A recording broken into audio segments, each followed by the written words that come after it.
সহিহ বুখারী হাদিস নাম্বার 1960। কত নাম্বার? এই হাদিস বর্ণনা করেছেন হযরত রুবাইয়্যি বিনতে মুআউযিজ রাদিয়াল্লাহু তাআলা আনহা। আনির রুবাইয়্যি বিনতে মুআউযিজ রাদিয়াল্লাহু তাআলা আনহা قالت أرسل النبي صلى الله عليه وسلم غداة عاشوراء إلى قرى الأنصار। হযরত রুবাইয়্যি বিনতে মুআউযিজ রাদিয়াল্লাহু তাআলা আনহা থেকে বর্ণিত, তিনি বলেন রাসূলুল্লাহ সাল্লাল্লাহু আলাইহি ওয়াসাল্লাম আশুরার দিবসে, আশুরার দিন ফজরের পর, সুবহে সাদেকের পর আনসারদের পল্লীতে, আনসারের এলাকার মধ্যে তিনি হুকুম জারি করলেন, নির্দেশ জারি করে দিলেন, মান আসবাহা মুফতিরা ফালইউতিম্মা বাকিয়াতা ইয়াউমিহি।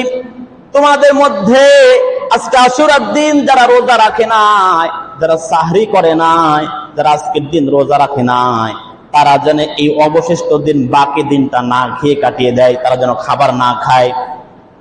ওয়ামান আসবাহা সাইমা ফালইয়াসুম। আর তোমাদের মধ্য থেকে যারা রোজা রেখেছে, যারা রোজার নিয়ত করেছে, তারা যেন তাদের রোজা পরিপূর্ণ করে। قالت فكنا نصومه بعد ونصوم صبياننا। বর্ণনাকারী এই সাহাবী, মহিলা সাহাবী রুবাইয়্যি বিনতে মুআউযিজ রাদিয়াল্লাহু তাআলা আনহা, তিনি বলেন রাসূলের নির্দেশ জারি করার পর থেকে আমরা এই দিনে রোজা রাখতাম। হাদিসের অংশ ভালো করে শুনেন, ওয়ানুসাউবিমুহু সিবিয়ানানা। আর আমরা আমাদের ছোট্ট শিশুদেরকে, ছোট্ট বাচ্চাদেরকে এই দিনে রোজা রাখাইতাম। ওয়ানুসাউবিমুহু সিবিয়ানানা, এই দিনে আমরা আমাদের ছোট্ট শিশুদেরকে, ছোট্ট বাচ্চাদেরকে রোজা রাখাইতাম।